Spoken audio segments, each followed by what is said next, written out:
Papy Weston, je comprends pas, les zombies vont nous attaquer si on est là. Mais non, mon petit, il y a une barricade entre eux et nous. Ça ne craint rien Mais du y a tout. pas de barricade, y a juste un bout de carton moche. Il faut imaginer que c'est une barricade. Enfin, c'est ce que représente ce carton, Bah tu oui, mais vois. quand même, ils peuvent marcher dessus. Bon, on continue. Je vais placer mon héros ici. Mais ils vont te voir. Mais non, car le buisson cache la ligne Y a de pas de vue. buisson, juste un bout de carton moche qui... Petit con, tu peux pas utiliser ta tête autrement que comme une cible à claque pour une fois. Je dirai à mamie, elle remplacera ton abonnement à Wild World par maison et jardin.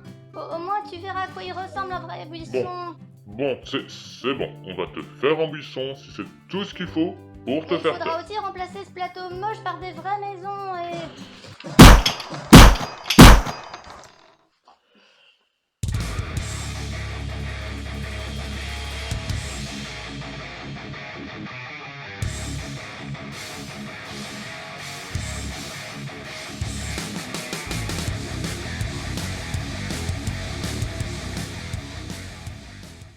L'imagination.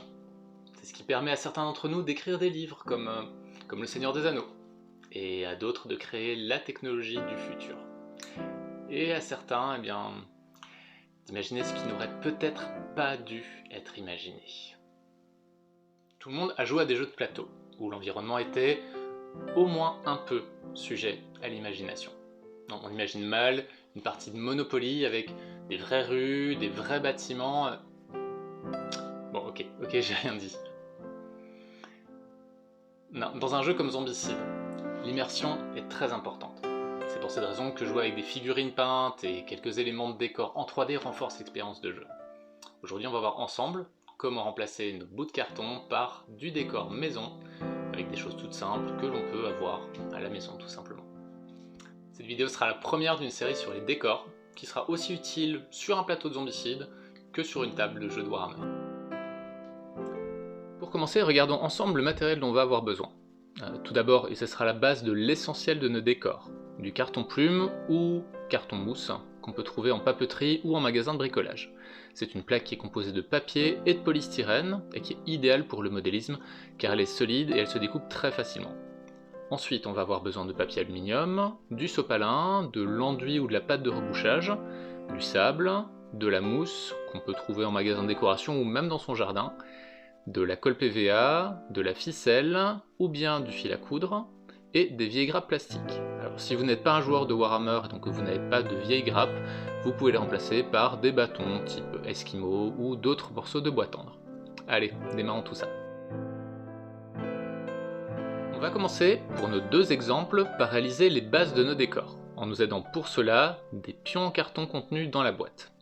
Avec un crayon, on va dessiner le contour, puis on découpe le carton plume avec notre lame de précision.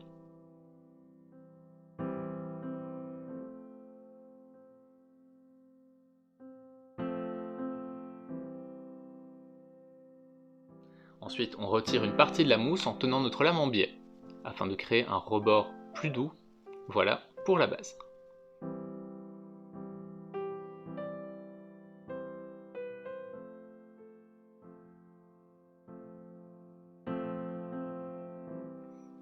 On a souvent tendance à jeter les grappes plastiques de nos modèles une fois assemblés, mais ces pièces plastiques offrent des possibilités de décor quasi infinies. On peut en faire des briques, des charpentes, des rails, et comme ici, des épieux bien pointus. Pour ce faire, on coupe des segments à la longueur qu'on veut, et on taille un bout avec notre lame.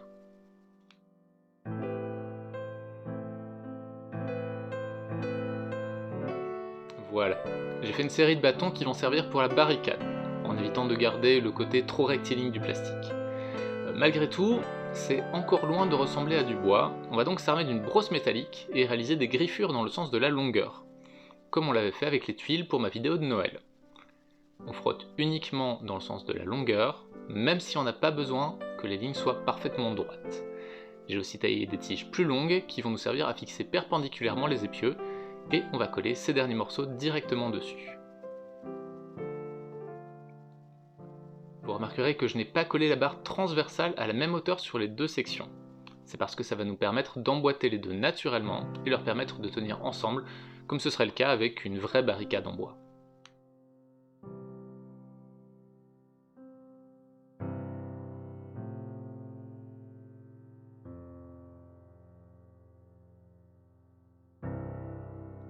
C'est le moment de prendre notre ficelle pour ajouter un peu de réalisme à tout ça. On colle une extrémité là où les tiges se croisent, puis on fait un X autour. Encore un peu de PVA pour durcir le tout, on fait ça à chaque intersection sur les deux sections de barricade. À la fin, on obtient de jolies petites formes en X sur chaque coin, et on renforce ça autant que possible avec de la PVA pour que ça soit bien dur.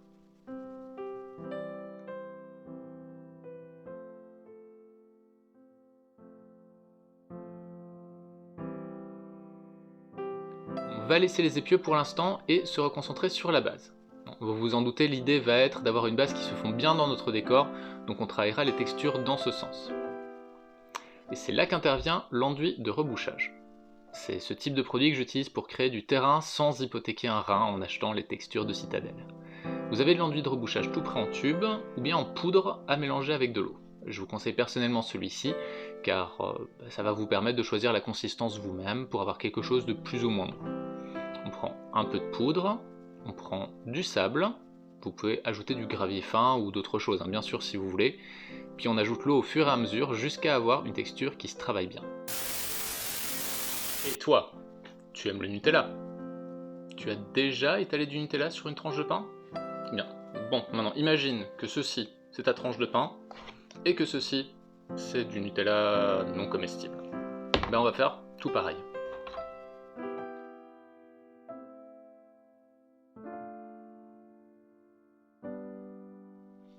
Avec l'outil de modélisme, on va étaler notre mélange sur la base en carton plume, de façon plus ou moins homogène. La quantité de mélange dépendra du type de terrain qu'on veut faire. Avec peu de matière et une surface assez plate, on pourra faire une route par exemple. Dans ce cas, j'ai envie de donner l'impression que ma barricade est plantée dans de la terre boueuse et retournée par les conflits. Donc pas mal de mélange et je laisse des reliefs assez marqués.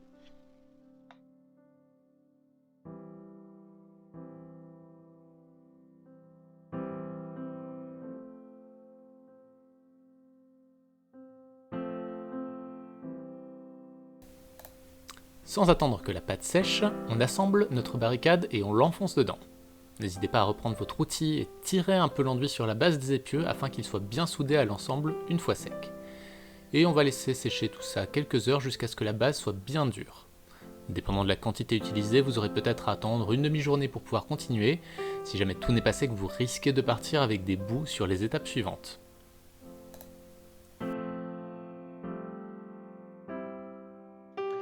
Vu qu'il était tard, j'ai laissé sécher toute la nuit et on va pouvoir continuer. On a terminé la partie fabrication et on va démarrer maintenant la partie peinture.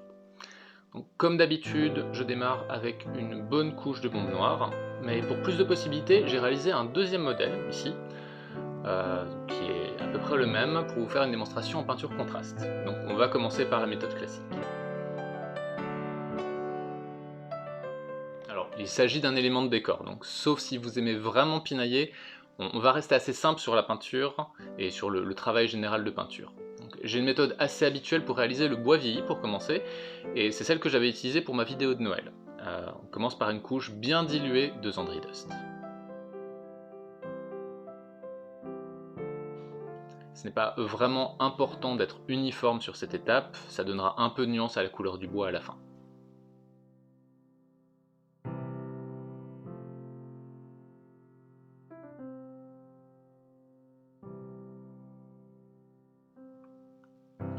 Ensuite, on fait un brossage à sec très lourd en Screaming Skull. On respecte autant que possible les lignes qu'on a réalisées dans les épieux en brossant perpendiculairement. Ensuite, on charge en Agrax Earthshade.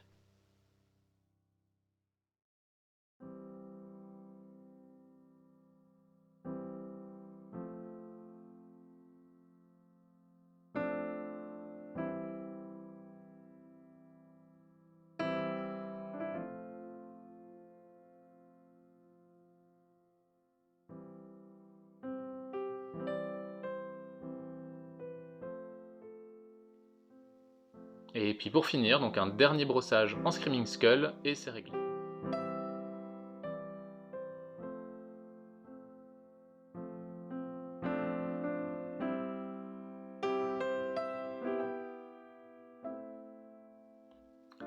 On va tout de même donner un petit peu plus de cachet à l'ensemble en repassant une couche de Screaming Skull sur les cordes, puis un peu de Seraphim Sepia pour les faire mieux ressortir.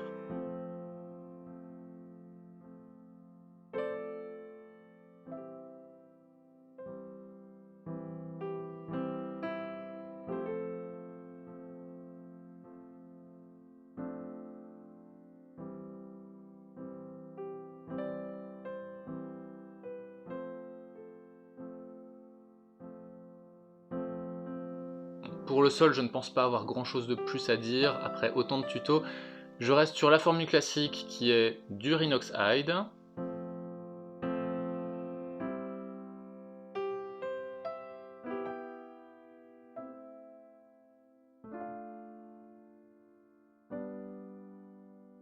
Un lavis d'Agraxor's Shade.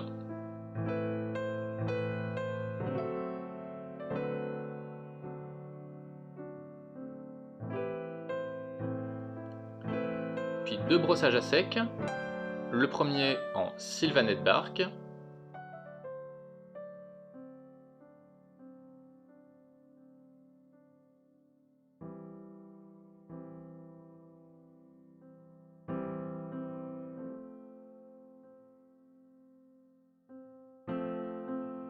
et le second en Screaming Skull.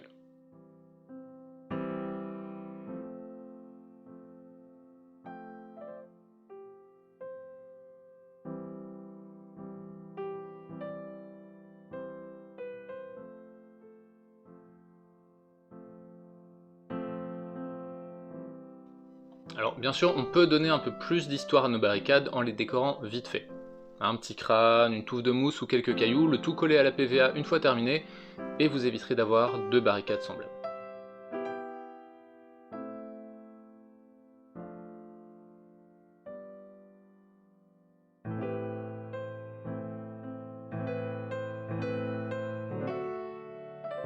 J'irais même jusqu'à rajouter un peu de Blood for the Blood God sur les pointes, histoire de donner l'impression que les barricades ont vraiment servi.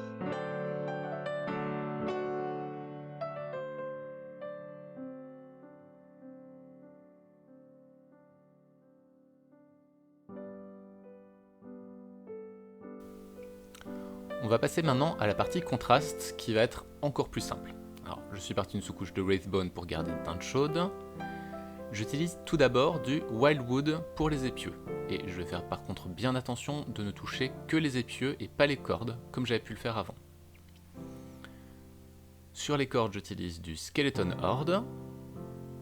Vous pouvez vous permettre d'en mettre deux couches si une ne fait pas assez ressortir le côté écru des cordes.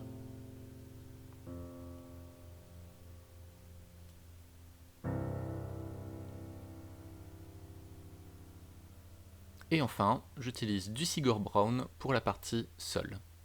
Veillez naturellement, comme toujours avec les contrastes, à ne pas toucher les parties qui ont déjà été peintes, sans quoi vous aurez un effet assez difficile à rattraper.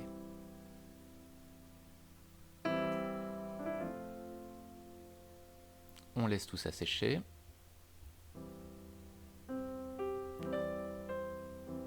Et ensuite, tout simplement un gros brossage à sec en Screaming Skull si vous le voulez, histoire de faire bien ressortir tout ça. Et c'est emballé.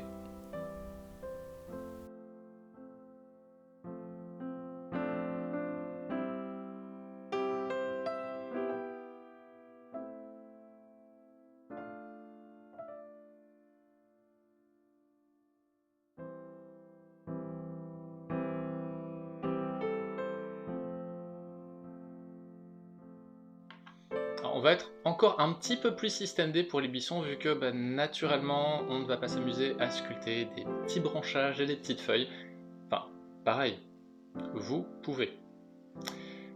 Dans ce cas, je vais vous recommander le numéro 133 de Cerveau et Psycho.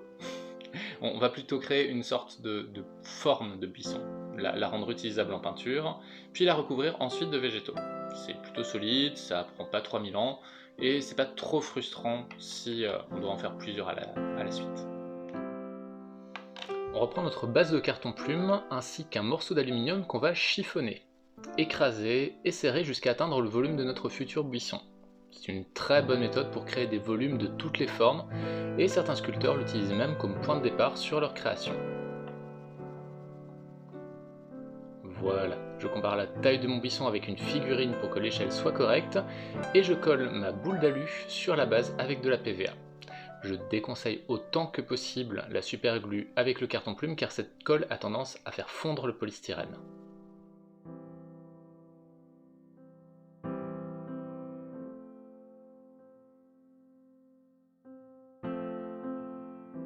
Alors, évidemment, on ne va pas peindre directement notre boule d'aluminium. C'est un matériau qui garde très mal la peinture, et puisque la peinture sera la base du collage de nos végétaux, ce serait le meilleur moyen pour avoir la moitié du buisson qui se barre à la première manipulation. On va éviter ça. Donc ce qu'on va faire, c'est qu'on va recouvrir tout ça avec du sopalin. Pour ce faire, on va faire un mélange d'eau et de colle PVA, et tremper les morceaux d'essuie-tout dedans pour bien les imprégner. Et ensuite, on va les coller directement sur l'aluminium.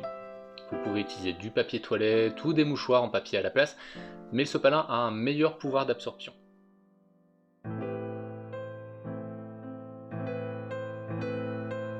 Ensuite, on laisse sécher la colle jusqu'à ce que le papier soit bien dur. On reproduit ensuite la méthode de l'enduit de rebouchage pour habiller la base.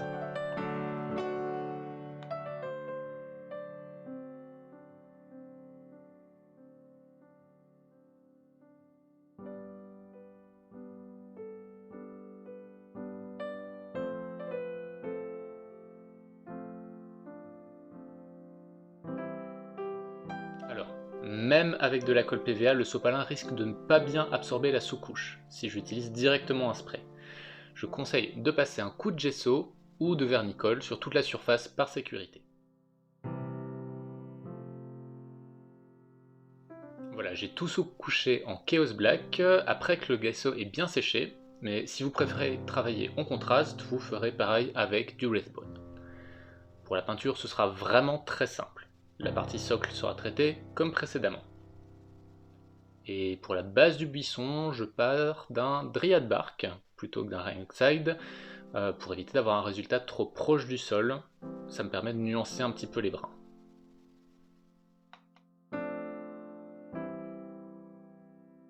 Tout d'abord sur la partie Lavis, je vais le faire en Atonian Camo Shade plutôt qu'en Agraxer Shade.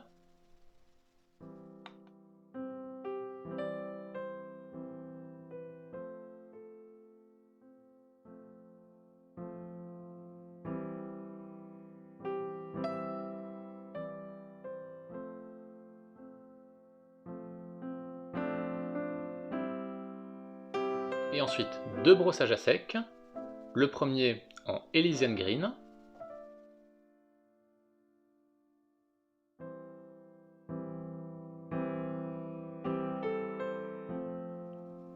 puis un deuxième en Eau Green Camo. Voilà, on a fini la peinture.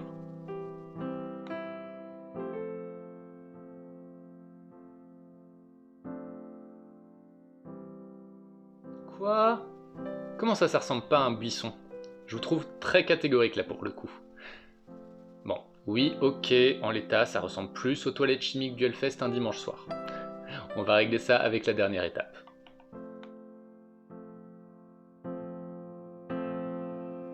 On va réaliser un flocage.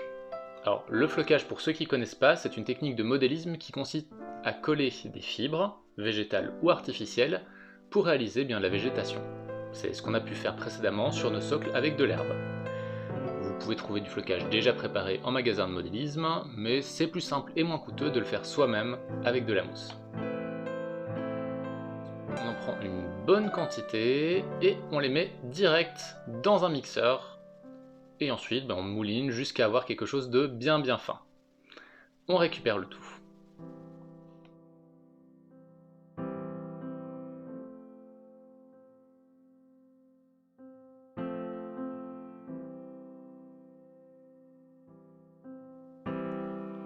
Ensuite... non. D'abord, on nettoie le mixeur parce qu'on n'est pas des gros dégueulasses. Donc, ensuite, on sort la PVA et on entartine joyeusement notre colombin d'orque. soit avec un pinceau, soit en le trempant directement dedans. Puis on plonge notre futur buisson dans le sac de flocage, juste assez longtemps pour que la PVA se couvre de verdure. Pendant que la colle sèche, on prépare un mélange à 50-50 d'eau et de colle PVA qu'on va mettre dans un vaporisateur. C'est ce qui va faire tenir le flocage dans la durée et limiter la perte de morceaux. Et une fois notre buisson sec, on va simplement asperger l'ensemble avec notre préparation, histoire que plus rien ne bouge à la fin. Et voilà, nos décors sont finis, rapidement si on exclut les temps de séchage et sans grosse frustration. Vous pouvez énormément vous amuser sur ces buissons, en choisissant des mousses de couleurs différentes, en déformant le modèle de base pour lui donner des formes diverses et variées. Si la peinture de figurines permet une grande liberté dans les choix de couleurs, commencer à faire vos décors vous permet de repousser votre imagination sans avoir besoin d'être aussi méticuleux, et alterner entre les deux est un bon moyen de ne pas perdre en motivation. Pour terminer, quelques conseils si vous commencez les décors. Essayez tout d'abord de penser à l'échelle quand vous créez votre élément de décor. Il doit être réaliste par rapport à la taille de votre figurine, tout en étant pratique sur la table de jeu. Ensuite, deuxièmement, évitez de jeter tous vos emballages. Avec un peu d'imagination, une barquette ou un vieux carton peuvent être un début parfait pour un projet de décor. Et enfin, surtout pour de gros éléments de décor, je vous conseille autant que possible de sortir des peintures Citadel ou Army Painter et de chercher plutôt des équivalents dans les magasins d'art créatif. Bon, évidemment, ce n'est pas chez Cultura qu'on va trouver du Agraxos Shape. Alors, dans notre prochaine vidéo, on verra ensemble comment créer soi-même son lavis pour un coût beaucoup plus abordable. D'ici là, portez-vous bien et encore un énorme merci pour votre soutien. On a dépassé les 1200 abonnés au niveau de la chaîne, c'est énorme. Je reçois beaucoup d'encouragement de votre part et c'est vraiment la chose qui me permet de me motiver pour faire cette chaîne pour vous. En attendant, si ce n'est pas encore fait, n'hésitez pas à soutenir la chaîne en vous abonnant, en appuyant sur la petite cloche et en partageant la vidéo. D'ici là, bonne peinture à toutes et à tous, à très bientôt.